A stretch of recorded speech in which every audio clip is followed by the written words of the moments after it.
Buna tacikler menen süйлöşüp atat.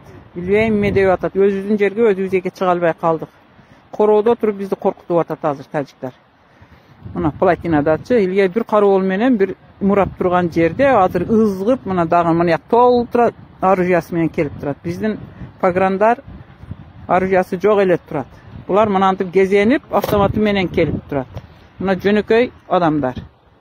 Урматтуу Садыр Жапаров, Камчыбек Ташиев, элиңизди коркулбаңыздар, мындай бизде дагы эле жан бар, ыстык жан. Мына балдарыбыздын келечеги үчүн мына шу границаны коргоп турабыз. Бизге дагы жашоо керек. Тынч жашоо керек, тынч уктасын балдарыбыз. Куралсыздарга куралчан келип жооп берип атат азыр тажиктер. Биздин 90% суубузду ичип, туз баштыбызга түкүрүп атат.